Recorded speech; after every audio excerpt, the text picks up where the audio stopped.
Oh, this is gonna be a good one. I can already tell I'm gonna mess this one up. Already did. Already did. It started late. Jeez, mighty. Where's Dave? Dave's not here. Sorry, John, but John, we did say we were professionals, right? No, Just forget about we that. said we were not. Oh, okay. I told him we tried. We tried. That's with the capital T. Well, let's just put it Yeah. all in caps lock. We try. Yeah. Allegedly. Allegedly. All right. Matt, you got it out of your system. Button. We're already live, bud. No. I mean the start button. Oh. Intro music. All right, here we go.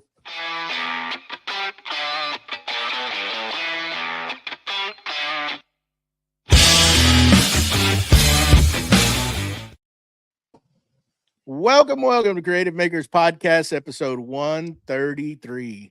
I'm Joey with Steel Blade Woodworks, joined by our host Matt with Wacky Works, and the mustache. God dang thing.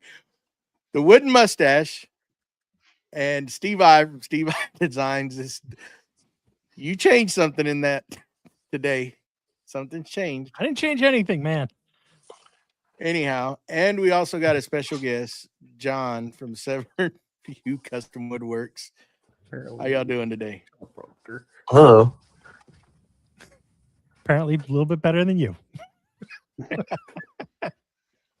Thanks for having Hey, me. Mustache, don't you have something to do? Yeah, I guess so. Here we go.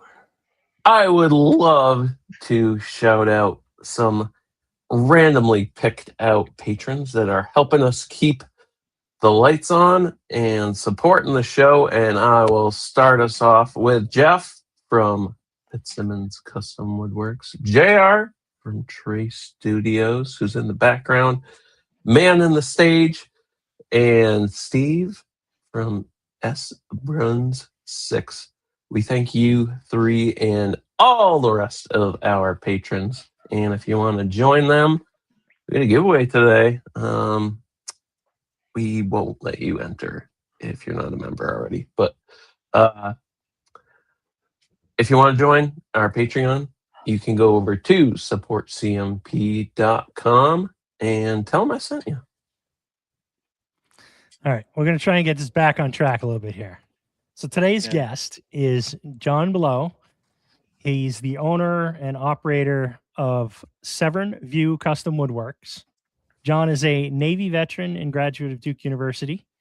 After years of living up and down the East Coast, Jon and his family put down roots in the Annapolis area in 2018, where they built the life and the business.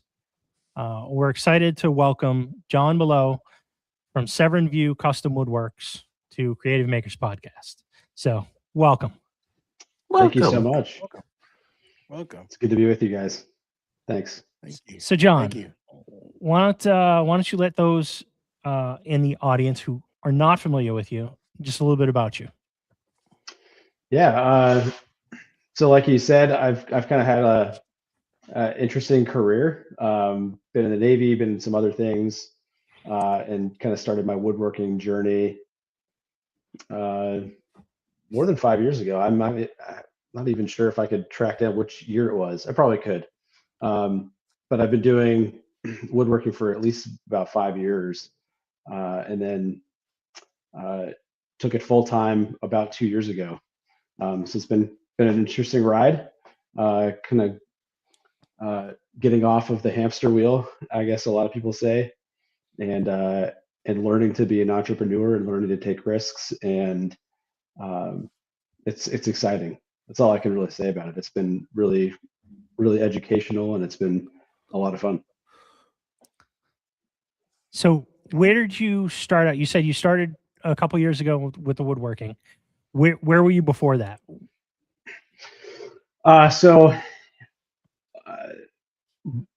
Before doing woodworking, you mentioned like I had gone to Duke. I got my MBA from Duke University after getting out of the Navy. I came out of business school to go work in finance for a large regional bank up here in the Northeast. I was working in like commercial lending. I kind of felt like I was always pushing myself into a round hole, square peg kind of situation. I left banking, went to go work in another tech company in operations. Started off really good, and it was mostly a good experience. But I could start to see like the writing on the wall that like corporate life and working for a large corporation was not something that I was really wanting to do. And having had some other experiences doing woodworking in my own home, and then seeing some feedback, from people that were close to us and had said like, "Hey, this is really good work." Just kind of got like a couple tips that like, "Hey, like I'm actually maybe onto something here, and maybe it's worth pursuing something more full time." Are you all self-taught, or did you go take some classes somewhere, or talk about a little bit about your background on how you got? Yeah, I would love to say I'm self-taught, but I don't know that that's true. I think I'm probably YouTube taught. I'm certainly a kind of handy. I remember like back in high school, if there was any one class that I remember from high school that was impactful to me, it was an auto mechanics class. And at the end of that year, the auto mechanics teacher, when they give out awards to like the class, I got some excellence in auto mechanics, and I was like, wow, I never thought I'd get an excellence in anything, but this was actually really, really fun. I learned a lot in that class. I kind of gravitated towards that type of instruction and working with my hands. And fast forward to, I'm probably 3 years into my marriage. I'm living in Virginia Beach in the Navy, and we were getting ready to, I think, move on to our second. It was actually our final assignment. It was probably 4 years into the Navy at that point, and I had a washing machine that needed to get fixed, and I couldn't figure out what was wrong with it. But that was the first exposure I had to YouTube and like learning what was on YouTube, and I was blown away that I could like look up a specific model of something and find the very specific fix for my issue, and then fix the washing machine, and then I sold it. And I was like, man, that was like mind blowing how cool of the experience that was. And that snowballed into other things over many years of, oh, like I think I could look this up on YouTube and figure out how to do that. So when you started your business, what were you focused on? What was the business focused on? Are you making custom furniture? Are you making cabinetry? Where was your main focus? That's a good question, because I think I started off thinking I wanted to make furniture in some way, and I will say credit to like the business school kind of education. I had some idea of like what it would take to be able to sustain a business and earn a living doing something full time. And so probably like many of you or many of your audience have figured out is that like there are certain things that you could make that you can kind of command a certain price for, and there's a limit to that. So making small things, you either have to sell a ton of those small things in order to make a living doing it, or you can sell fewer things for a higher dollar value and actually sustain yourself. So how I got started was, I think probably a popular plan for somebody who wants to do this is they start doing something for close to nothing for other people they know in order to build a portfolio, and kind of build it from there. And that's what I did. I'd done some things for myself, and then in 2023, I had reached out to some other close friends of mine who had mentioned something about built-ins. I said, "Hey, I'd love to do that for you. Would you be open to me doing that for you, basically for the materials?" And there was one other project after that I did for cost, And then it was on to the third project where someone was calling me, and I said, yeah, I mean, I'll do it for this amount. So that's a I good didn't- segue. yeah. I got a question. Sure. Like going back to, you said you got feedback that kind of pointed you like, hey, maybe I can make a living off of this. What was the one project that just basically said, okay, I'm going to do this? Is there a specific project that kicked that off? Yeah, there's probably two. One was the basement I'm in at the moment. This was a complete gut renovation of a basement. First week after we moved into this house, we had a water problem, and was able to get an insurance claim that covered a lot of the costs. But I didn't find a contractor that I wanted to work with for over a year. And I finally turned to my wife and I said, hey, I think I can. One, I'm really frustrated about this situation, but we need to get this done. I think I could do this. And you don't know, I mean, sorry, I didn't say that right. You know that I don't know how to do this. But going back to the YouTube conversation, I know I've done so many things, fixed washing machines, I've fixed engines in cars, I've done all this other stuff. I think I could find the content on YouTube to figure out what I need to do. And that turned into what I thought was going to be a 6-month project, turned into an 18-month project before it was all finished. But the product was really good. And so I was like, that was awesome. I learned so many things about construction, about owning a home, about, a lot of things. The second project was I built a sort of a drop zone mudroom kind of thing in my entranceway, and ripped a wall out where a closet was and made that kind of like the centerpiece of, the entranceway. And we had some, neighbors that came through and had asked my wife, like, who did this? Like, this is really great work. She's like, oh, my husband did this. I remember showing a coworker of mine at the time when I worked at the tech company. I was showing him photos along the way, and when I showed him the final photos, he was like, holy smokes, man, like, where did you learn to do this? So I think it was just a couple of those touch points where it was like, maybe I'm actually better at this than I think I am. And then the addiction began. Right. As my wife would say, she created an animal. Yeah. That's cool. I've done some big projects, and the same thing, I tell my wife, about 6 months. So she already knows, just like how I add onto my purchases, she's like, okay, so about 1.5 years. And I'm like, come on, man, give me some credit, but she adds on the time, just like I add on the money of my purchases, like we were talking in the back. So, smart woman. anybody? I'm guilty of the same thing. My wife's just like, huh, yeah. 1 week, okay. So I got a question for you, John. Sure. When was it that you made the decision or realized it was time to go from corporate to opening your own business? What, like, how long did it take me to make that decision? Or yeah, partially. Like, when was it that you decided that, you know what, I think it's time, I should just open my own business, work for myself? What was it that created that mindset and that transition? And how long was that? Was that 6 months, or was that like 3 years of you thinking, oh, maybe I can start my own business and do something with this? Yeah, I might give you a little bit longer answer than you were expecting. No, it's fine. But I had been thinking, a long time about being an entrepreneur. I know when I was leaving the military and going into business school, I sought the advice of a entrepreneurship professor at Duke.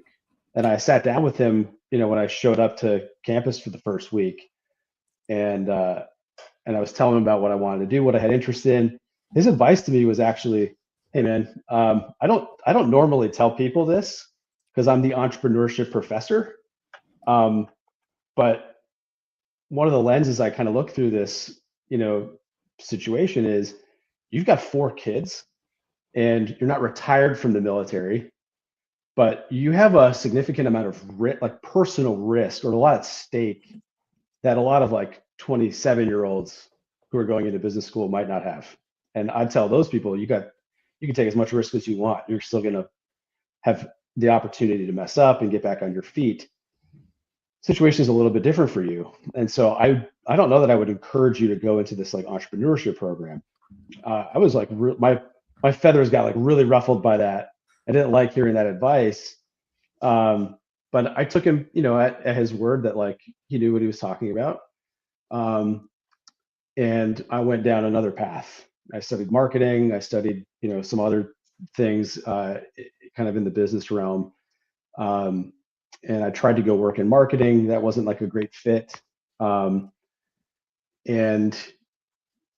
like I was saying, I was trying to fit myself into this mold that I saw all my peers doing, a lot of people chasing money, and a lot of people chasing other things, right? I think it was probably into my second year working for the bank where I went, I just don't really like this. And I remember having conversations with my wife about like, I think I could quit. I think I could quit and do something else, and that turned into a lot of, disenchantment with that job, and then finding another role outside of banking that initially was great. But it was a year into that second job out of business school where I had started Severn View Custom Woodworks as a side hustle, but a formal business. And I remember telling my good friend, who I was working with then, like, hey, I just started this like last weekend. It was like January 9th, of 2023. And like, by the way, I hope you all have, I'm going to drop this guy's name. His name's George Sullivan. He's a really, really good friend of mine from this tech company I used to work at. And today we are still like best friends. I talk to him all the time. Never had a guy like this where I had told him, hey, I started this business. And like maybe 2 weeks later, he shows up at work and he hands me this roll. It's wrapped up. And I'm like, what's this? And I unwrap it. He had bought me this apron, like a leather apron. I don't even know where he got it, but it was just like seeing somebody else who was invested in what you were trying to do and cared about it. And it really just kind of like, put water on that, that seed that was germinating. And I'm just very fortunate that I've had people like that in my life who have seen probably promise in what I was doing and wanted to like, get behind me and say, hey, I think you should do this. Oh, that's awesome. That's awesome. Yeah. Mm-hmm. Yeah. That's cool. Yeah. So what are the main, what is the main thing that you love to do? Like what, I'm assuming that, you know what I mean? Yes. Yeah. I think we kind of got off track with that one answer. And No. what I've gravitated towards now, and I will say it's not just about loving to do it, although I do love to do it. It's a lot about the financial aspect of it as well. And that's building custom cabinets. And it's been a journey of learning kind of what the market is like what can you charge for something that you make. And I've had a lot of good experiences with trying to network with people like designers, and a neighbor of mine who's a designer. I had a kind of a coffee chat with her about a year and a half ago, and I had just finished the biggest project to date that I had done. And she said, hey, would it be helpful if I showed you a quote from a local kitchen and bath, showroom for a bathroom vanity? And I went, absolutely, I would love to see that. And I was blown away at like the number that they had been quoted for a not custom vanity that didn't include the countertop. It's just the cabinet. And then the countertop itself kind of like almost doubled that price. And I was just beside myself, like, what have I been trying to charge people, for this highly custom work that I'm putting a ton of time into, and not really fully understanding the market and what you can charge and not be laughed out of the room, if that makes sense. That's always a big problem for everybody, trying to figure out costs and what you value your work at. I mean, that's got to be a tough thing. And I mean, having custom cabinets built before, I mean, that's an expensive project. You know, it's going to be expensive, but it's trying to find the right person to do it that's not going to give you that shoddy work, and Right. I mean, Right. we've all seen it, and the nightmares you hear about, and it's always hard because I mean, that's a main focal point of your home. And I mean, that's what everybody's going to see, basically, in my opinion. When you go into a home, that's like most homes are, that's what you see. And then the living room, your open area. And that's got to be something, when you're doing it as well as the builder, nerve wracking to make sure that everything is just perfect. Yes. Yeah, I agree with that 100%. And it goes back to kind of like that point I was making earlier, which is when you choose what do you like to make or what do you want to make in order to sustain yourself doing this as a living. What are items that people are willing to pay several $1,000s for, and cabinetry is one of them. I mean, you could go into even Home Depot, and that's not a high end kind of product, but you're still charging people thousands and thousands of dollars in order to put a not super nice kitchen in. And so there's things that I think, if I'm thinking about like products, if I was trying to make a living doing something in woodworking, it's what are those things that people use every single day? Where are they gathering? And so things like, dining room tables, maybe not coffee tables or end tables or nightstands, but what are those things that like have a significant amount of meaning? Families gather in them, around them, and get use every single day. Those are typically, I think, the things that command a higher price point. Yeah. I mean, pricing's hard. Go ahead. No, that's about all I was gonna say. I mean, I still struggle with pricing, and I mean, I utilize you guys and other people in the community for guidance sometimes, and like we all think that it's too high. It's too high for like what you make and stuff. But I mean, if the quality's there and you want to put your name on it, do it. Do it, because you might not find the right person immediately, but you will down the road.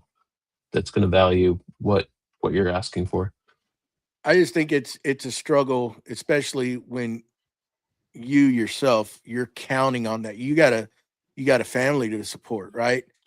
And it's kind of like, man, is this a little too much? Because I want to get the work. I need to have the work. That's why I got into this. But at the same time, you don't want to cut yourself short because your talent. I mean, I'm looking at your portfolio right now, and then it's absolutely amazing, beautiful work. Thank you. I mean, it is, and all that comes at a cost. I know that. We've been looking at, potentially building another home, and we're looking at we love, the next, like my wife's kitchen, the kitchen is always going to be, that's where you're going to throw your money into, right? The cabinets, and we're not into that where it's just, how do I explain this? Just frame cabinet doors. We kind of like, having the accents put in there, like the corbels and stuff, how you see where it makes it look more like a furniture piece on the lowers. And those are trying to find people like that around here where I'm at. That's tough. You have to go to a bigger city, and now that just adds more cost, because now they're going to have to, come in and make sure that it's what you, in your mind, to put it down and make it work, you know, and that's kind of segued into what I was going to ask next. What do you use? Like what softwares? I mean, we had a good conversation, I guess 2 weeks ago, and another gentleman that's our friend here that does cabinets. How do you, and maybe you answered this and I just missed it. Do you design this yourself, or do you have somebody that does that for you and then you produce it? How does that work for you? Yeah, it's a good question. I started off using a program called Fusion 360, which I imagine a lot of you are familiar with 3D printing and other aspects of design. Again, I found on YouTube a great resource where someone was showing how to use Fusion 360 to build a built-in. And I went through that series of videos over and over and over and over again to learn the techniques in order to design cabinets. But you and I all know, like, Fusion 360's super high horsepower piece of software. It's not meant to design cabinets. And when you are building a visual for somebody just to show them a concept, it can take hours and hours and hours of time designing to be able to get to that point. It worked well for as long as I was using that. And you can get fantastic renderings, photorealistic renderings, to show a potential client, and then go, oh, yeah, like, you know what you're doing, and that is what I want, and so here's my money. Like, being able to put something in front of somebody that's photorealistic and say this is exactly what it's going to look like, it kind of sells itself. So I will say, like, whatever you use, it's in your benefit to learn how to use some sort of CAD or design software in order to present something visual to a client, to say, this is what I'm going to build for you, and give them the opportunity to say, no, actually, I don't like this aspect. Can we go change this? And the communication that happens between you and the customer is such that it builds a lot of trust with them. So since then, I've actually moved on to a program that you've probably heard of called Mosaic, which is specific for cabinetry design. And it's fantastic because what I used to do in Fusion that would take me probably 6 to 8 hours to do, I can do in probably an hour or less. And it's library based. I can drag and drop basically a really kind of default sort of cabinet, drop it into a room, and then modify it very quickly to be what I need it to be. And then that spits out, cut lists. And if you have it connected to other devices like CNCs, it's very easy to go from design concept to manufacturing. Are you using it for your cam, or just cam? I will be using it for the cam. I have had several intermediate steps to get where we're heading here very shortly. From just using it to do like the designs and show people, to then taking exported DXF files to a friend who can cut those on his CNC. And that was game changer. When you first time you see a large format CNC cut out the parts for your very large project that would have taken you days, and then do it in hours, you're like, okay, I have to get one of these. This is just like stupid how fast this is. Yeah. It speeds the process, less time, more profit for you, and you can move on to something else, right? I mean, that's right. Automation is always a good thing in that sort. So Jeffrey was talking about that software last week or whatever, and it was amazing. I had no idea that you can actually put the type of hinges or whatever you're doing, and it automatically will spit all that out. It's pretty amazing what it does. Yeah, it really is, because I would say one of the best features of it is it's not dictating to you how you have to build a cabinet. You set up the parameters in the system to say, this is how I build cabinets. And so if you use things like dados or rabbits a lot, you can set up those parameters to say, when I drop this cabinet in this room, it comes configured like that. So it's customizable to the way that you do things. And I think that's one of the best things about it is like I was saying, you can take something that used to take you a long time, either doing it by hand or some other software, and just really simplify the process and be making more money that way. So you mentioned you were shipping this off to a friend for his CNC to cut it out. Do you have a CNC, or are you now doing it in-house, or what are you doing with that? Will be shortly. I was using a friend's CNC. A very, very glad I met this guy. His name's Chris McCormick, and he's the owner of Hatch X, which is he does a lot of things. He does a lot of big things, a lot of exhibit type work, and other, manufacturing processes that he can do all in-house and on very short timelines. So he has a lot of very interested customers who use his services. But I met him at Workbench Con this last year, and we found out that we live basically in neighboring towns in Maryland, and his shop is just like 15 minutes up the road from mine. He was very, very gracious to invite me over to take a look, and even offer to let me use some of his equipment kind of in the interim while I was getting some stuff up and running. But yes, I just with a friend of mine who also does a lot of cabinetry and furniture building.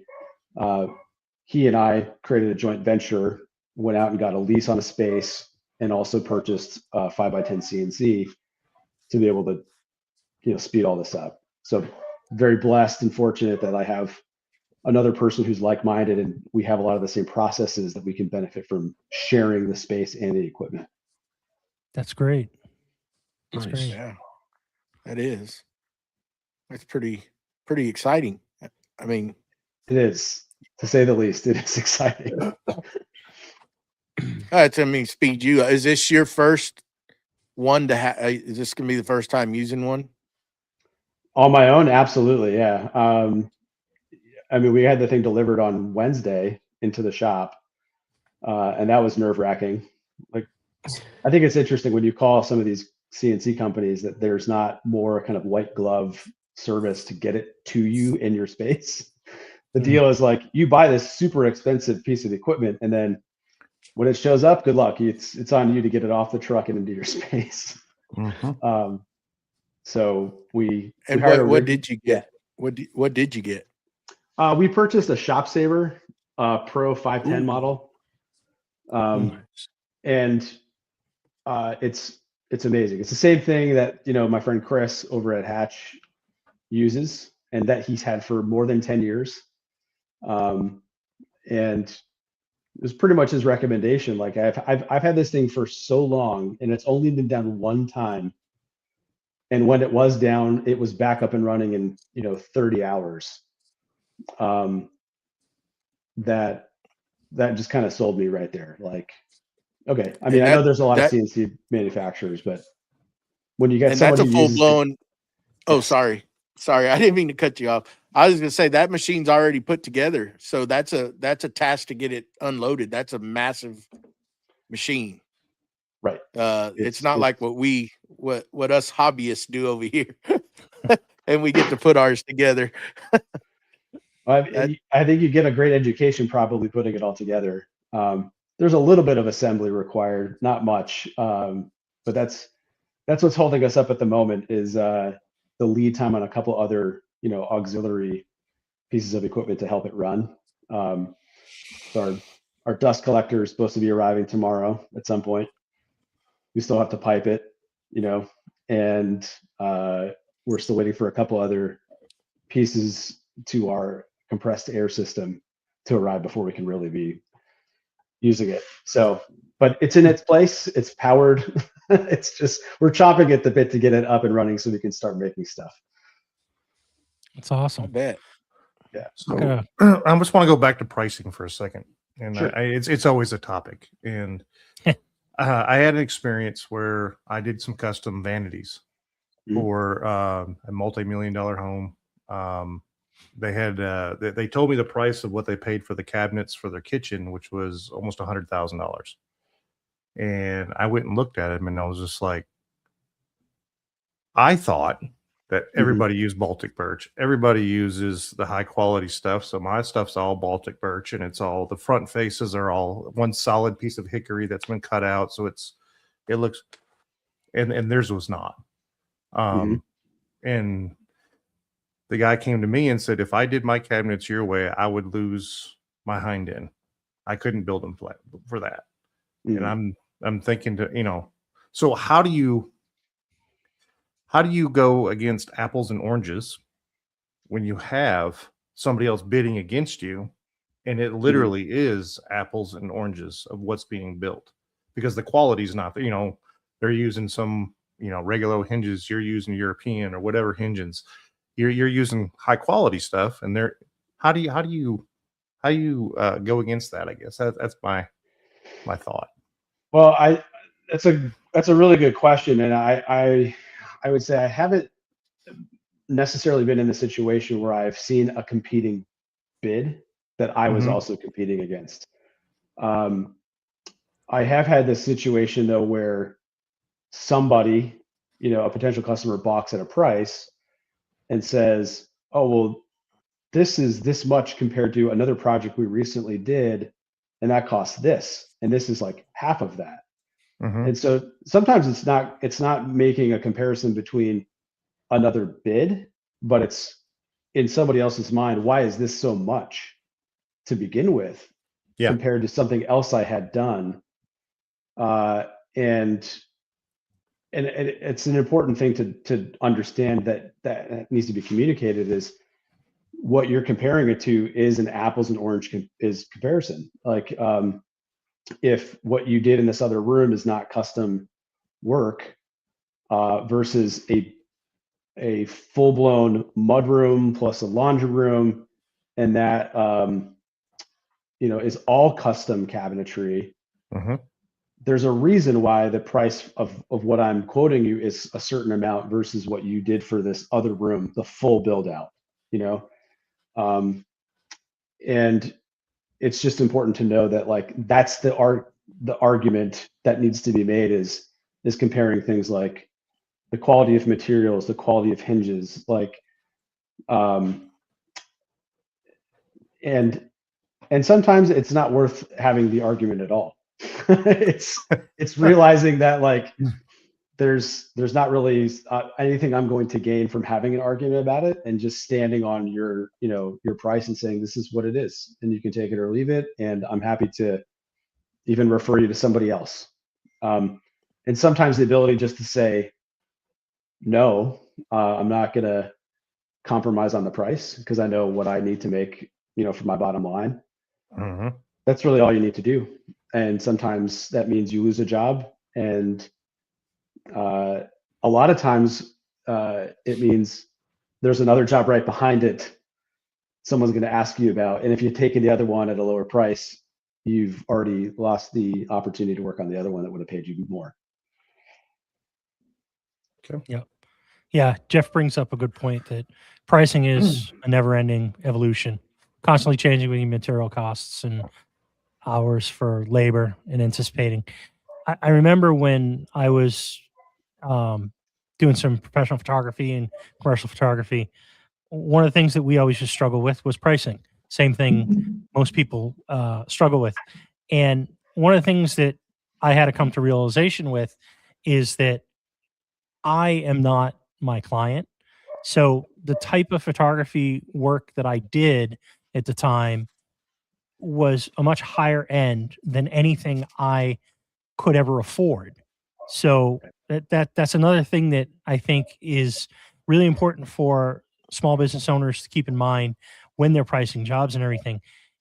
You need to price for your materials and your labor and your experience and all those things, and the new CNCs and the spaces that you rent. And sometimes that price gets inflated, and it's out of what you as an individual would even consider paying. But it all comes back around to pre-qualifying your clients and finding your clients and making sure you're, weeding out those folks so you don't have to have those conversations where you put down a quote and that quote might be, 3 times what they had in their mind, but you've already asked those questions at the beginning to kind of get an idea of whether they're even your client. So, Right. Yeah. Yeah, I think that's really important. What you said is you are not your customer, so you can't think that the price that is making you cringe when you're thinking about sending it to them right. is actually worth worrying about.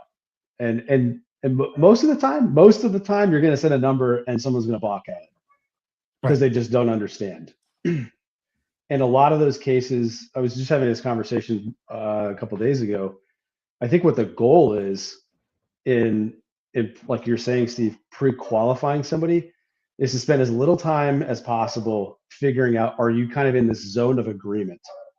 Yeah. And it might not have to be like perfect, but are you close enough that I'm not going to have to spend an inordinate amount of time educating you on why it costs this much?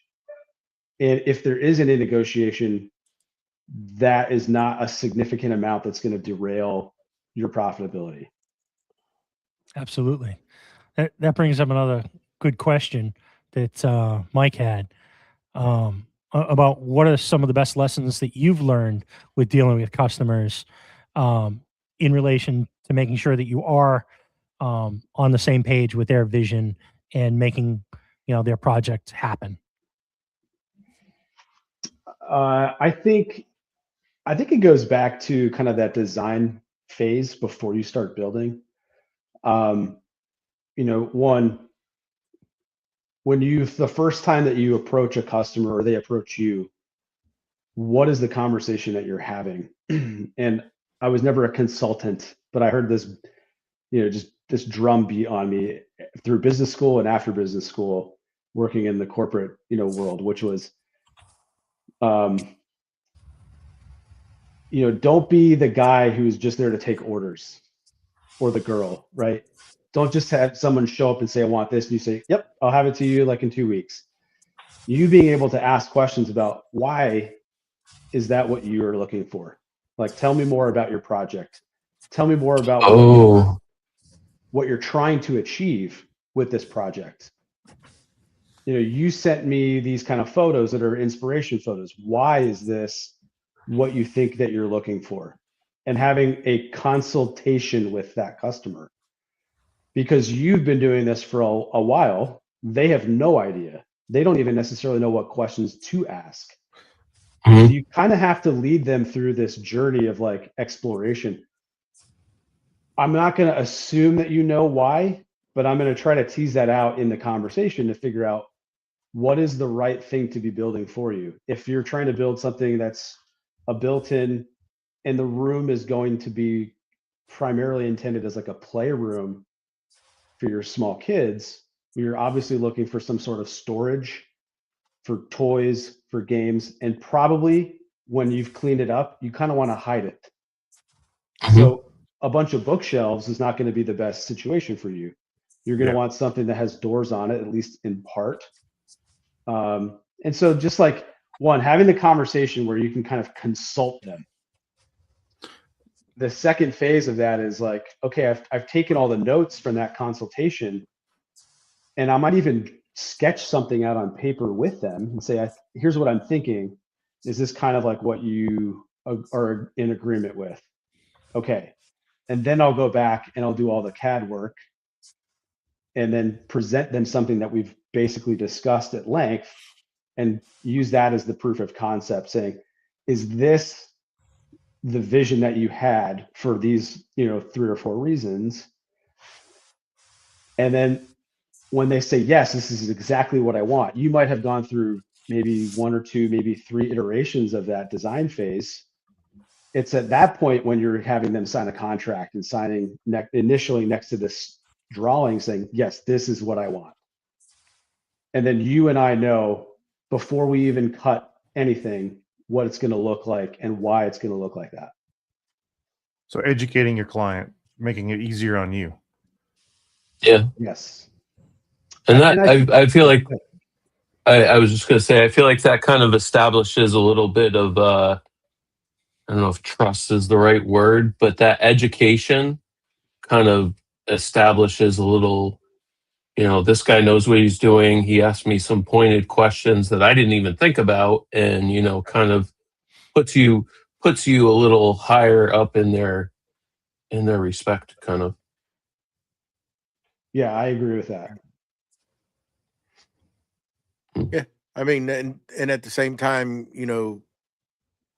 I mean, just education, it kind of gives them an idea cost wise, but again, goes back to like what Steve said, find your clientele, people know that the word custom means it's going to cost, right? You're not buying a Home Depot style cabinet. I Right. mean, if you want that thing, that's where you need to go shop. When you're getting to this is, I mean, again, custom. I mean, this is I guess a statement in your home. I mean, it costs money to build that kind of stuff. And, Right. Like you said, weeding out those people, or those clients that, I guess just put it, they can't afford to do that kind of stuff. And that saves you a lot of time and headache to have to get into those type of conversations, that you don't need to be in. Right. Yeah, I definitely think that you have to preserve as much time as you can through knowing who you are targeting. Like, who is the segment of the market that you're going after? If the whole market is low end, medium, and high end, you're not trying to service every single one of those market or segments of the market. So you have to pick. Like, I want to service, maybe it's in somebody's case, the middle of that segment, right? The medium priced customers. And you have a theory about why you want to do that. But that means that you have to exclude the lower and the higher. And you have to be able to have a reason to turn those people away to keep you focused on what you do and do well. Yeah, 100%. We have a question down there. Were you bringing up a question?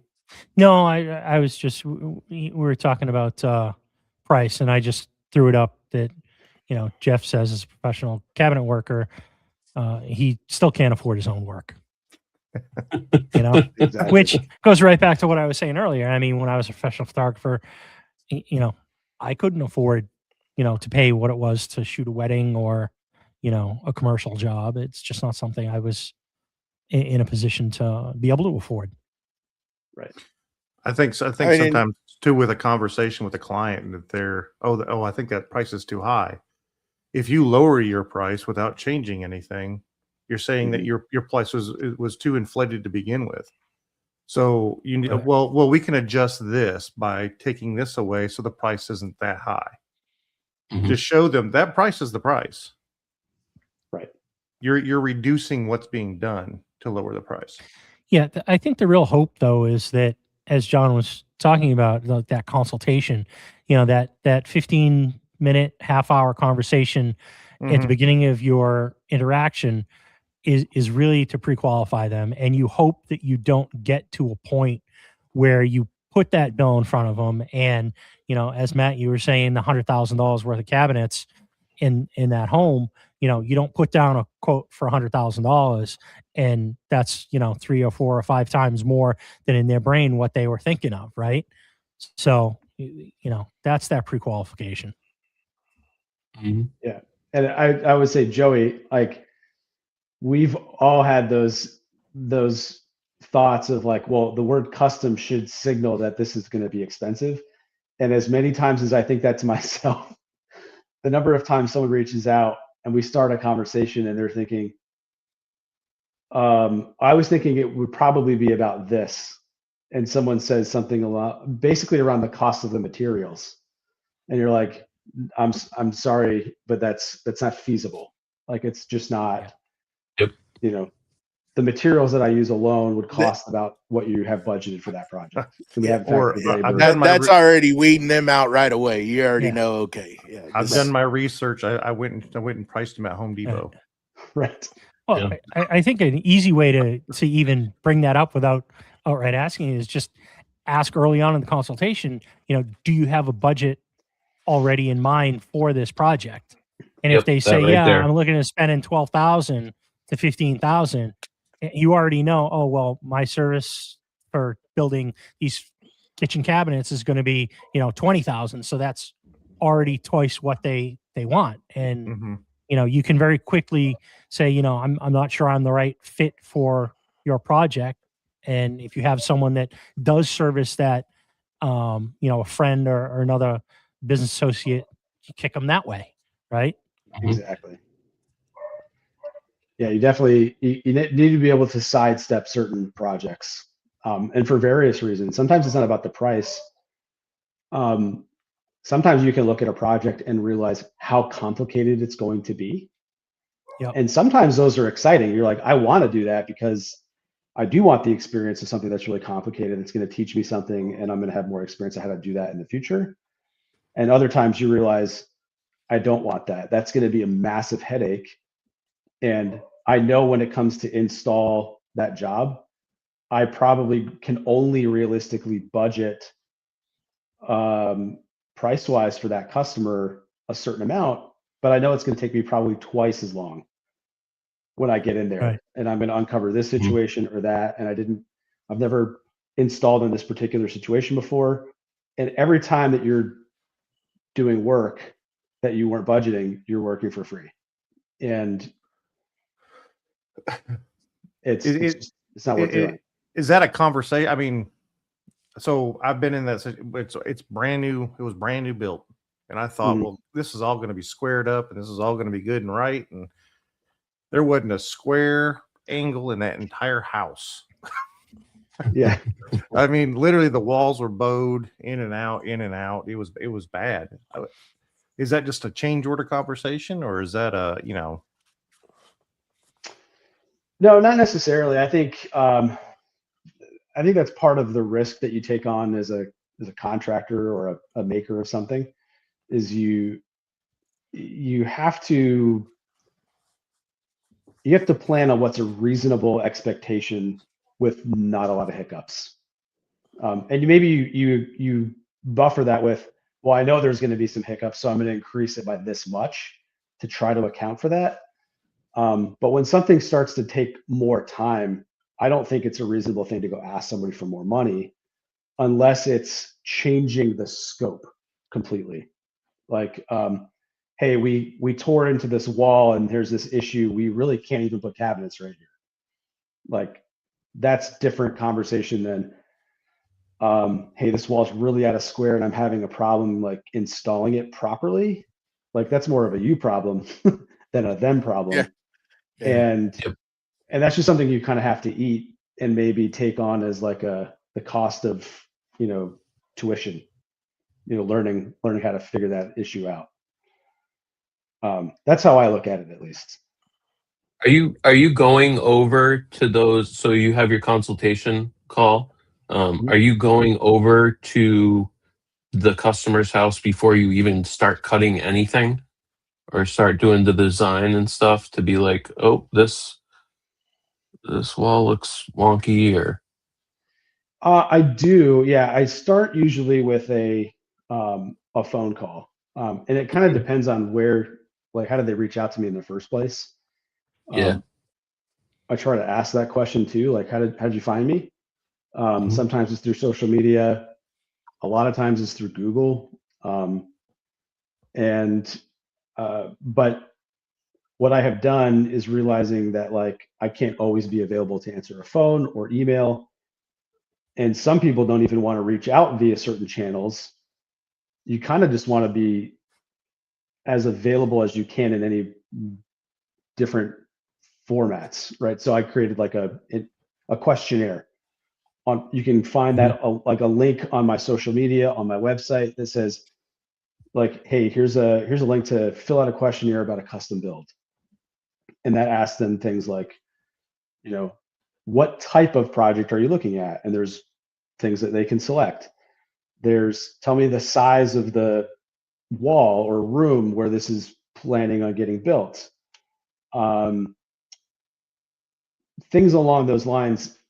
there's a budget question in there. I'm planning or budgeting on spending in 3 different categories. It's like, this range, and this range. And when I get those, one, I didn't do any additional work to go source that lead, but it gives me a lot of initial information. I can compare like, hey, the wall length, I can basically calculate a linear foot price based on their submission and compare it to the budget that they submitted to say if they're like even in the ballpark. And that allows me to go, okay, maybe I'm certainly going to reach out to them, but I don't necessarily put a lot of stock into the request versus someone that's like, hey, this is a whole house, cabinet package, and here's my phone number. And I mean, someone who's reaching out about a whole house package for sure has done some research, and you're going to take that very seriously. But I think I forgot the original question. I'm sorry. Like it was something about site visits. Site visits. Oh, right. So, do a site visit beforehand. I'll take the initial, lead and try to have a conversation over the phone first and tease those things out.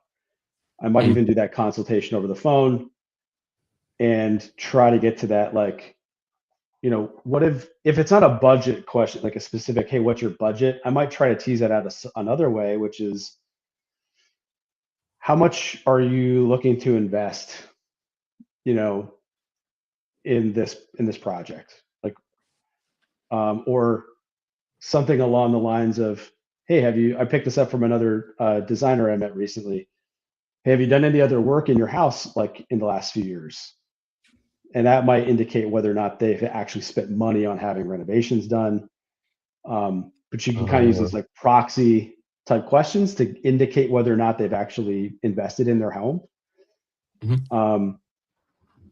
But once I've like pre-qualified them, then I'll say, hey, let's, if that number I just told you, that's a really broad sort of ballpark. If that doesn't scare them off, like, hey, do you want to have me come measure and kind of talk you through some other like real rough kind of design ideas and kind of kick it off that way? So what's been one of the biggest builds? You said you came off of a big build. What we talking, a whole home? I mean, how long does something like that, did it take you? I have not done a whole home. I would love to do that at some point. One of the biggest builds I have done actually was over a year ago, and it was a big mudroom, a big entire wall of locker, bench kind of builds. And that was interesting because I was still in my 2-car garage, and I was moving things as I built them into a storage unit to get it out of the way and free up space. And it actually was one of the faster builds. That one took probably about 4 weeks from beginning to end. I think the only thing that really sped that one up is they wanted it unfinished. They were going to have somebody come paint it afterwards. So you can kind of have a lot more room for error when you're not pre-finishing it and then installing it. But I just recently finished a big office build for somebody. Same kind of thing. That was installed unfinished, and then we had a painter come in afterwards and paint the entire room kind of the same color. I've now got a project that I'm about to start the cabinetry on, which is it's not really a kitchen. It's in the kitchen area, but it's a lot of cabinetry that's helping add storage and things like that. There's a mudroom component. It's several rooms in a house, not a whole home, but like several rooms on the main floor. And then I believe I have my first kitchen coming up right after that, which is exciting. Now, do you take on just strictly cabinetry, or will you like drywall and all that kind of stuff, or that just cabinets? Even though you might have to repair a little bit when you're installing, but do you? Right. do you take it like what you did in your basement there? Would you? No, do that? actually, I'll be completely honest with you. I did not do the drywall in the basement. I hired somebody, and that was probably the best money I ever Attaboy. spent. Smart That's man. money to spend. Smart Oh my man. God. I did all the I- framing and everything else, but the drywall, I went, Mhm. I don't know. No, I have done some sort of drywall work in the past, and I think that was a mistake. Not because I didn't do it well, but because it took a long time, right? If you're thinking about like being a business owner, you want to be good and fast at doing really high quality work, and you have to kind of specialize. So you can't just be like, hey, yeah, sure, I'll do that, in order to try to sell the job. You might say, I'll take on the responsibility to do it, but then sub that part out. And so I'm working, that job where I was saying it's like the several rooms. I think- saw that comment. And he's yelling it from down there. I think we're Yeah. all on the Oh, yeah. same page, because when I built this apartment here, Matt, I started hanging a few sheets, and it was quickly just, okay, I'm done.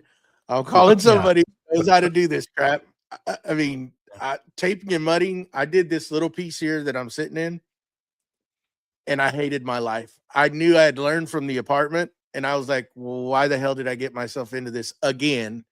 And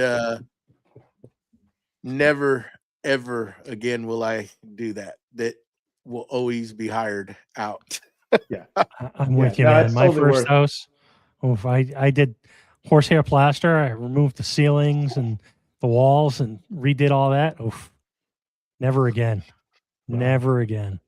This It's right- hard work. Yeah, this right here, just installing these French doors and realizing that they did the walls differently than I'd ever seen. They used like a foam to attach the sheetrock to the studs. And so yeah. So your walls are they're not the same thickness. Oh, Yeah, that interesting. was so weird. Yeah. Yeah. There are some areas in the country that they do glue the drywall up, and they don't do the screws. Yeah, Yeah. it's not anything I'm familiar with, but No. But Joey, to your question, I have learned the hard way to like deflect certain things and say, I might take on the responsibility, but I'm not going to do that specific work, which is exactly what's going on with the job I'm in right now. Like I have guys that are in there doing the drywall and the finishing and the priming. And then I'm coming in behind that to say, okay, now I can take all my measurements to actually go build the cabinets. You make maybe a little bit extra money. You're not trying to be a GC, but you're kind of like taking on that responsibility. So you should probably get paid for that as well. Yeah, just have a small Yeah, sub because they're for- going to come to yeah. you. They're going to come to you if Right. something goes wrong. You're the guy. Mhm. Yeah. Right. You're the guy. Your insurance, your licensing, all that stuff. So And it's got to be nerve wracking. I mean, you see these guys come in here when they're doing this stuff. Of course, they do it every day, day in and day out. And it's like, they make it look so easy. And you're like, yeah, I could do that. No, you can't. Mm-mm. No, you can't. No. yeah, it's Oh, crazy. man, that drywall stuff that's Mm-mm. never. I learned my lesson on this. I don't know why I got myself into it again, but I did, and I'll never do it again. Nope. Even if it, like Tyler down there, it's an excuse to buy Planex. I don't want that Planex. Mm-mm. I don't care. I don't care. That's one tool I don't need. Yeah. Yeah. Katara is great. He doesn't have one. I've got one, and he does. No, he He doesn't. doesn't. He doesn't. I got one, but he doesn't. I'm surprised Tyler doesn't have a Conturo. Uh-huh. Yeah. No, Seems Those are I think real. he has everything else. yeah. He just doesn't Yeah. have a Conturo. We bust them every time we get a chance to on not having the Contoro. There's a story behind that Conturo, and I got to throw it in his face every time I get a chance to, because he was a heathen and he cut a track saw track up, and Not it's just a track saw track, a brand new blue 100th anniversary track, like what's right behind Joey. Yes. Wow. So now I hang one up here just to remind him of what kind of a person he is that he cut one up. Just kidding. Just got, it's fun thing. But we got anything else John, for him, or do we want to move into that? You got something? I got two more questions. First one is, what question did we not ask you that you thought we'd ask you? I didn't come with too many assumptions into this. He knew it was Well, crazy. we said when he we're not started. professional. Oh no, you guys are professional. I've seen the way that you set up this up. It's very professional. Except the beginning. Yeah. I think you started to touch on something, and maybe we could dive into that a little bit, which is maybe a little bit more about people who are interested in like a different path professionally than I would say the innumerable amounts of people who get enjoyment out of doing woodworking or making things and think it's only ever going to be a side hobby or hustle for them. And I would just say from like experience, it doesn't have to be that way. I think you have to educate yourself a little bit about how to make it work. But I got really inspired a couple years ago reading a book that's called The Power of Starting Something Stupid. And yeah, it's a great title. But the premise of the book, and it's kind of like there are a lot of people who you might tell, hey, I'm really interested in doing this and I want to do it kind of full time. And there's a ton of people who will say, that's stupid. That'll never work. And they just like poo on your fun idea. And it goes through a lot of like really interesting, not woodworking specifically, but people who had that going on in their life, where the thing that really changed for them was believing that they were who they wanted to be. Like they decided in that moment. There's a really funny but really cool example of a woman who wanted to be a rapper, and she was, I think, a drug addict before that and in jail. And she decided, I'm going to be a rapper. And from there forward, that was her persona. I am a rapper. And she became let's just say a highly regarded rapper. Like, I don't remember like the details of her accolades, but she actually like made that happen because she believed what she could do. And she didn't it's probably like kind of like the Eminem sort of like backstory, Yep. And there were other examples of people who said like, hey, I want to create this magazine that has in this topic, right? Well, that little side project turned into like millions and millions of dollars when that magazine actually hit the big time. And it was because they believed who they were. Like, you just decide, hey, I'm a whatever, and then you take on that personality and you go do it. And that really changed my life, because at some point everybody has had that like imposter syndrome just hit them upside the head and go like, oh, I shouldn't be here. Like, this isn't, you should be wherever you want to be. Go do whatever you want to do. But I think there's a lot of people who like daydream about like doing something fun, like woodworking. And I know that from experience. I'm in another group that's all focused on building cabinets, and it's like 300 people wanting to learn how to build cabinets. And the topics that come up all the time are pricing. How do I price? And how do I actually go do this full time? Here's my plan. And sometimes it's like, forget the plan, just start doing it. If it's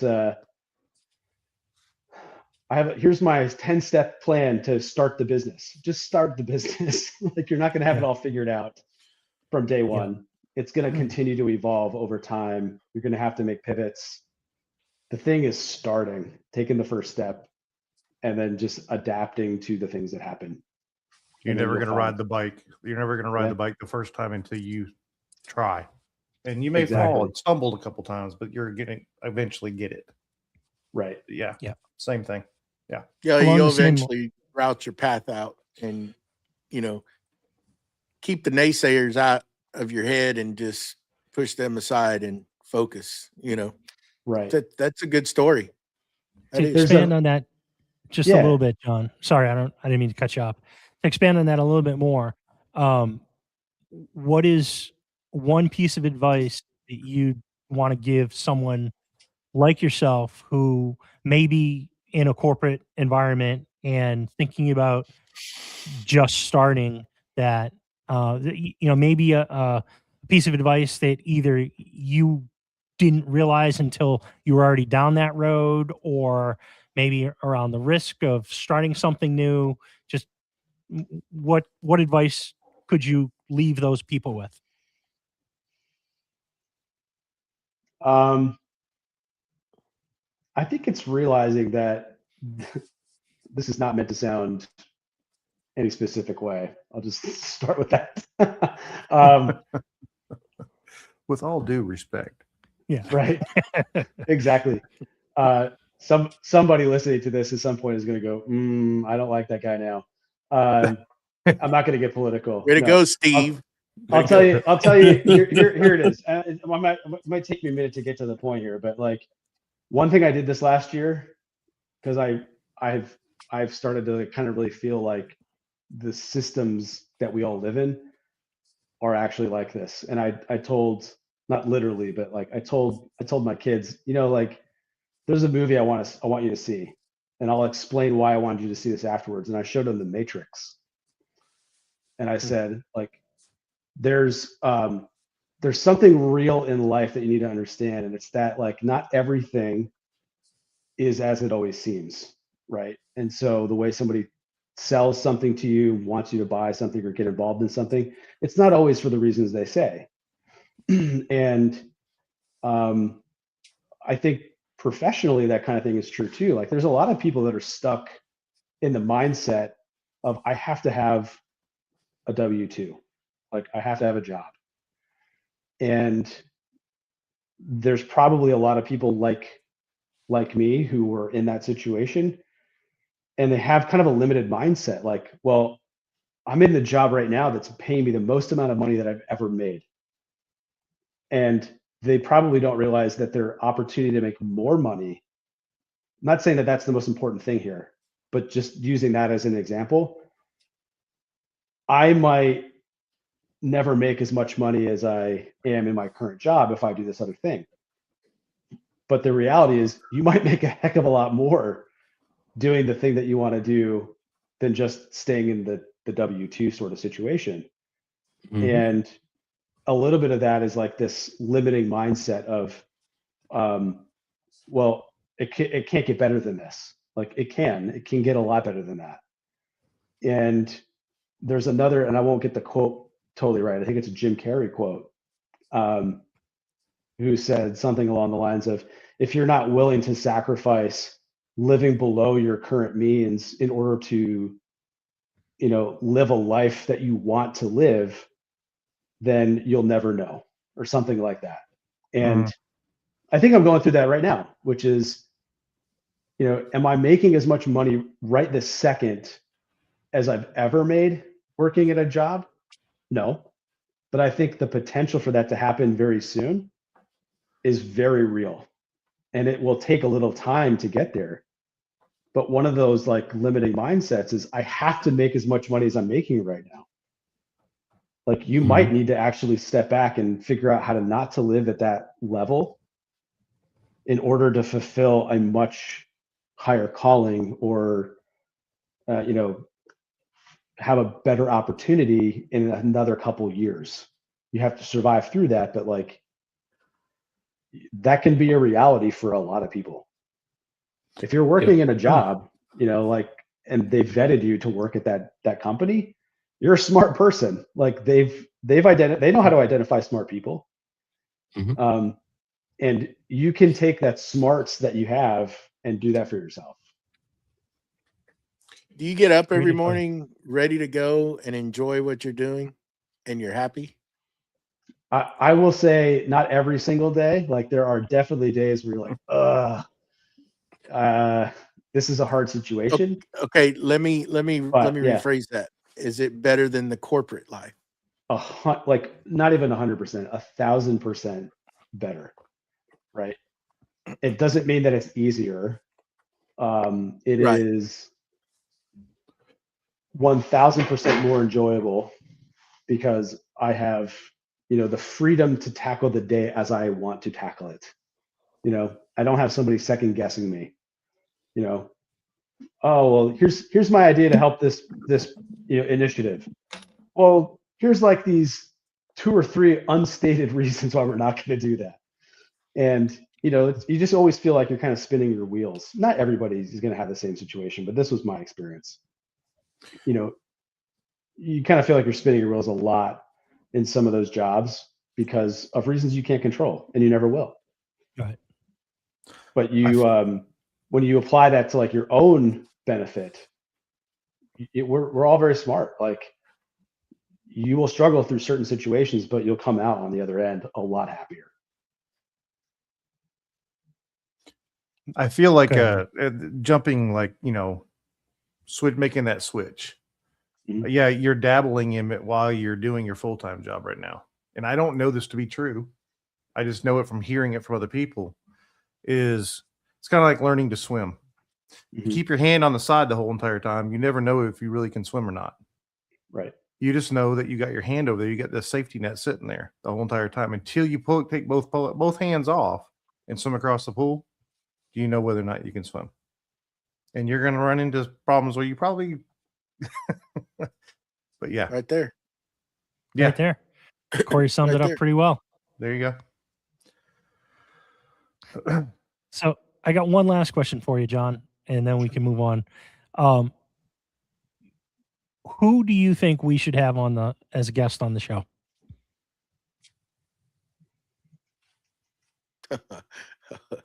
Putting him on the spot. I don't know who you've had on the show. Doesn't There's matter. A couple people Doesn't that matter. mentioned, but who else should you have? Yeah. Like if you could think of one person that you think should be on the show. Are you guys familiar with Josh Norco? I'm not. His handle on Instagram is Northeast Woodworks. That's his business name. He's a cabinet builder, custom cabinet builder. I joined a group that he put together. It's called Cabinet Mastery. It's actually been really insightful, and there's a lot of varying like experience levels in cabinet building. But he's got a really good thing going, and I won't spoil his story. If you have him on, listen to his story. It's amazing. I don't recognize the name, but I know the handle. I do follow him on IG. Yep. Now that you Yep. say that, Northeast Woodworks. Yeah. Okay. We'll have to go and check. We'll him have out. to go check that Appreciate out. That lead. Yeah, It's always Yeah. interesting. he would be talking really to good. That's awesome. So stick around. We just got a couple administrative things that we're going to do, and feel free to jump in. Cool. All right. We're going to do our Patreon giveaway for the month. And our sponsor, Forge 3D, has graciously donated a $100 gift certificate to his shop to buy some of those amazing products that he has out there. So let me get this set up. I should already had this done, but again, we're not professional here. So Hey. One job. You had one job, Joey. one job, and I'm trying to invite other people on here. Hold on, let me get this share screen. We did the setup in the beginning. Yeah, but I'm trying to pick the screen out of the 100 that I've got open, but we're gonna get it. We're gonna get it. All right. So we're gonna do a reverse drawing, and let's just have a little fun. So the last man standing wins. His names. What's the video? Awkward. Oh, What? it's Ned. It's Ned. Uh-oh, he gone. He's gone. Yeah, we can. Why is it? Oh, there's a video down there. Look at that. Yes, there is. Yes, there is. Professional. It's like we've done this once or And twice. this thing's taking forever. Maybe should have rigged it to. I think you can adjust this thing to. Well, like speed wise. Yeah.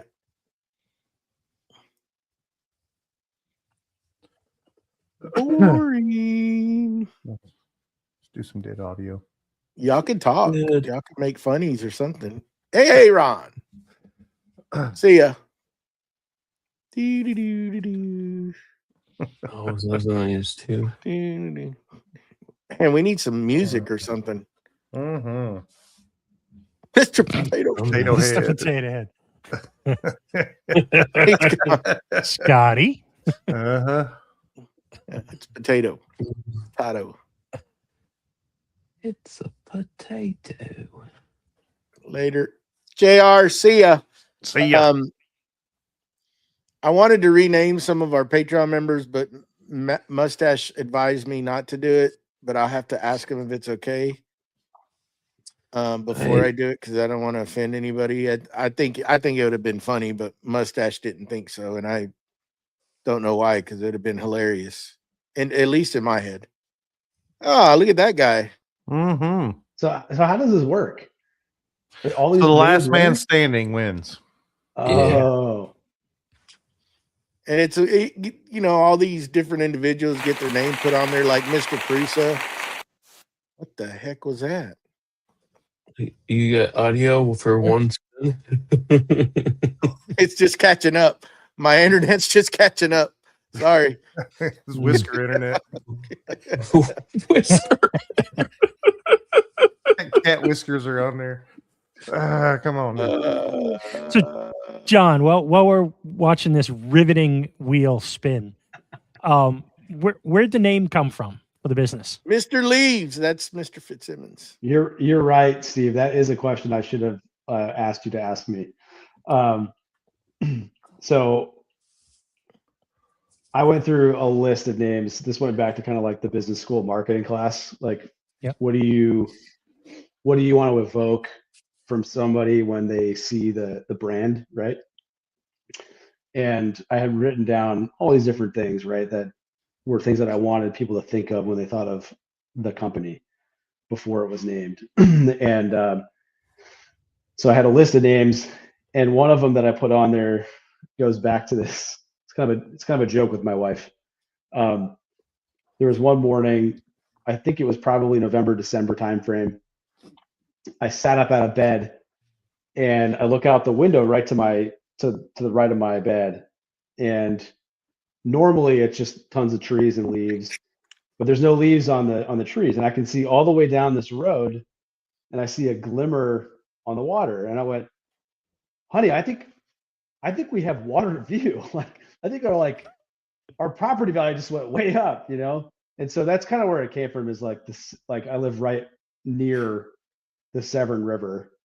The same river where like the Naval Academy is further down, the Chesapeake Bay Bridge is right there. And that's what it ended up being named, Severn View Custom Woodworks.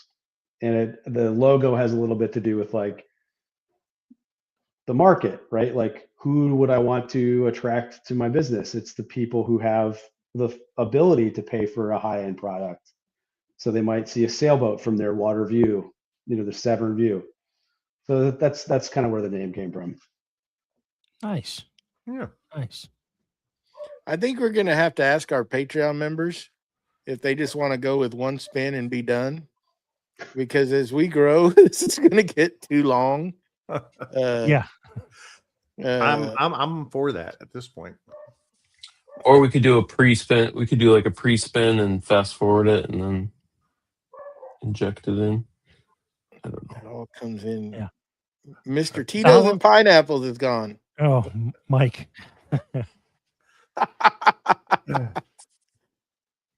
Oh gosh. I didn't it used to go quicker.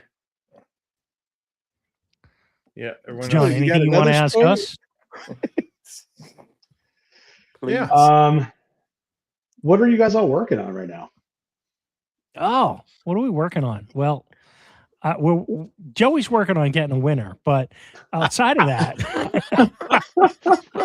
Well, you know, as much I got to say something here. As much as Steve gave us this outline, he totally went off the rails on that because I'm like, we totally missed that whole section, and I'm He like, jumped dude, like 4 you are rows the down. yeah, you are the I publisher. noticed that too. Okay. You are the publisher. I was about to stop you and say, "Hey, dude, you're messing me completely up. You took me off. I'm going down. I may have not read the stuff right, but you totally missed the section." It's true. It's true. I totally, yeah. I was kind of waiting for you to jump in, but that didn't happen, and I may have just ran right through that. But I think it's for the better, right? We got to talk to John a little bit earlier and everything. But for me, I don't really have a whole lot of stuff on a build standpoint at the moment. I just ordered up a table for my drill press, and that came in yesterday. I think I'm gonna do a video on that, and I got a keyless chuck that I'm gonna switch out for that, and I have a Nova Voyager drill press, and a couple weeks ago they put out an upgrade to the screen on that. It's all variable speed, and you can dial everything in. They come out with an upgrade for a color touch screen. So I'm waiting for that to come in. I think they're going to start shipping those in a week or two. So I'm planning on kind of doing a little upgrade to that. But beyond that, I've still got like 4 guitars that are all in various, finished states that I really need to finish up. And I got to finish up the drawer fronts on my miter station build. So that's kind of, I don't know, the next week or so of activity for me.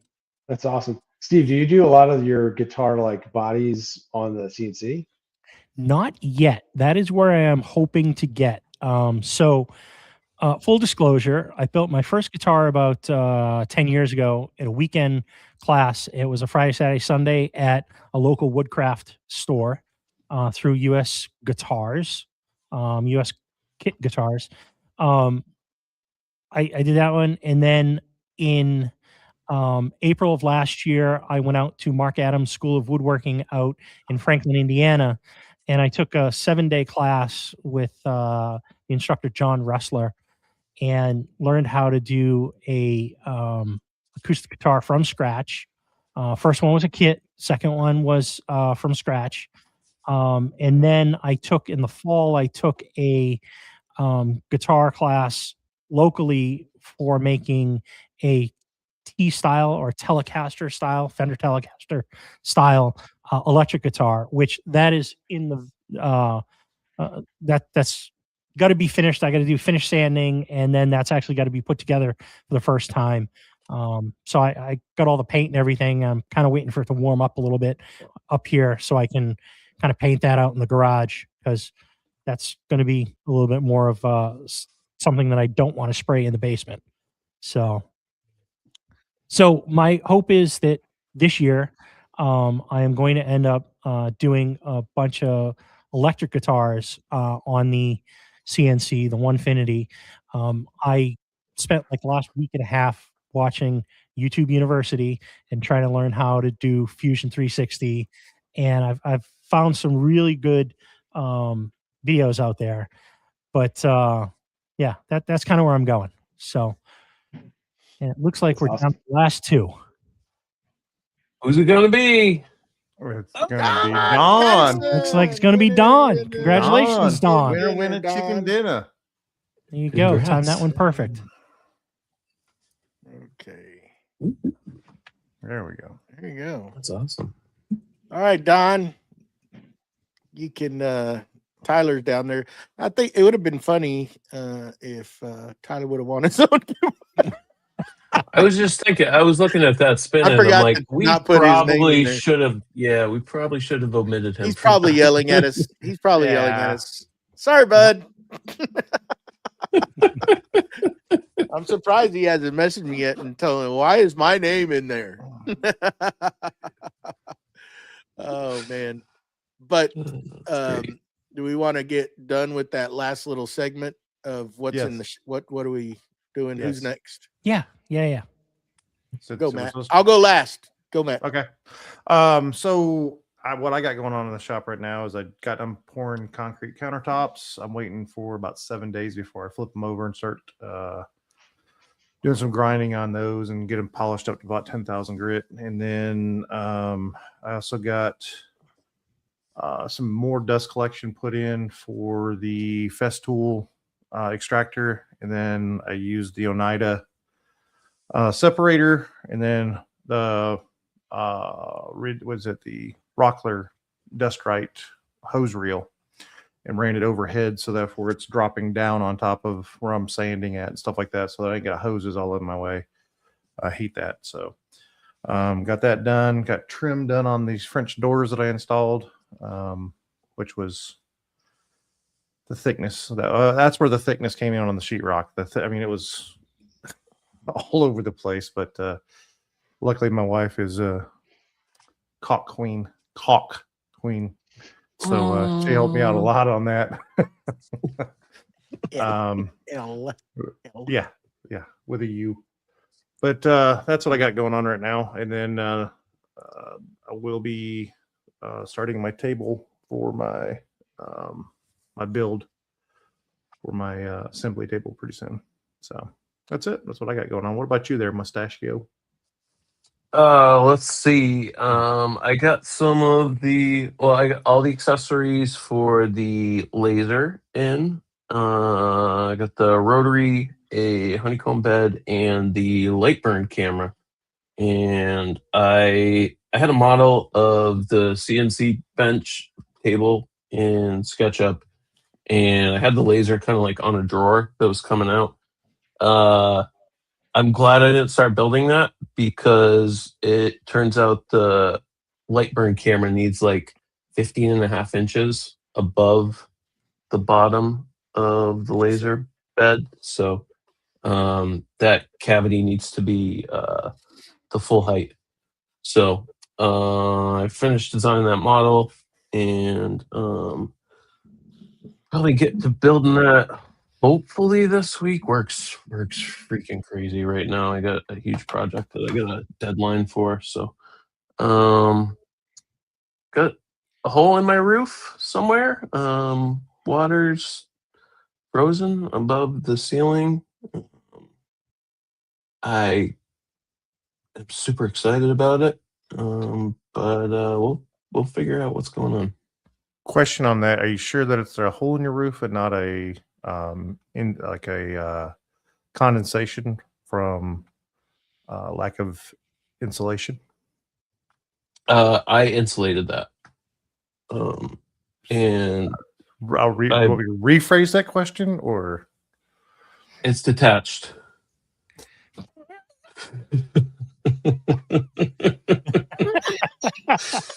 I want you to know that off camera, my fingers are doing something to you. You're number one, man. It's not. I don't think it's like a sweating issue, like where you're going with that. Okay. It's something coming through. Looked like there was a fair amount of ice there too. Oh, I had a good solid icicle coming out of the soffit. Yeah, never a good thing. No. No. You shouldn't have icicles there. No. Can't park there. I did shovel part of the valley that leads up to there on the roof. And I gotta finish cleaning off the solar panels and stuff. But yeah. Do you have attic area, or is it crawl space in there that you can get up and at least look? Very, very skinny. No, right above where I think it's it's coming in. It's just the ceiling and then insulation and then the roof. So that specific spot right there, no. I can come in from the shop up above there, but I'll probably be ripping the ceiling down here shortly. So that's it for me. Over to Joey. I finished up the wall and got the CNC moved, and gonna start moving all the machines back and hopefully finally uncrate the metal lathe after a nice marination period and start getting everything set up. So that's where I'm at. Finally, everything's done on that end. Windows are framed. Start running some power to get all those machines back online. So fun. Mhm. Set all that up. But that's about all what's going on over here. Cool. Anyhow, I'm gonna flip on over. Go ahead. I was just gonna announce our top tier right quick here. Some of our awesome people on Patreon. I would like to call out our top tier. We have Don from What's Next Woodworking, Victor from Whim Designs, Tyler from Forge 3D, Steve from Steve I Designs, Mike from Lido's Wood Shop, and last but not least, Jonathan from John 4225. We thank them and all of the other patrons that are helping us with this. And once again, if you want to support the podcast, you can go over to supportcmp.com. That will bring you to our Patreon. And we thank you in advance. And real quick, all the Patreon members, if y'all go over to the Discord and let us know if y'all are okay with us just one and done spin, because this is going to take too long, or we need to come up with a better way to do that so we don't take up 30 minutes. But anyhow, thank you, John, for taking time out and joining us. We appreciate it. Yes, Great thank you. for time. having me. Yep. And Let's tell everybody where they can find you online. Yeah. Oh, sure. yes. So my Instagram handle is Severn View Custom Woodworks. So it's whatever the Instagram.com/Severn View Custom Woodworks. You can also go to my website, which is www.severnviewcustomwoodworks.com. Nice. And those links are down below in the description to live there forever. So y'all can just tap on those and get on over there and go follow him. He does some amazing work. We like to thank everybody that hung out with us today in the chat. We appreciate the support. And just remember to head on over to those audio podcasts like Spotify and iTunes and download. We've been seeing an increase, which is awesome. Love to see those numbers go up. Means we're doing something good. May not be professional, but we're doing something good, I guess. Like and subscribe. Yeah. And make sure you hit that thumbs up button on this show.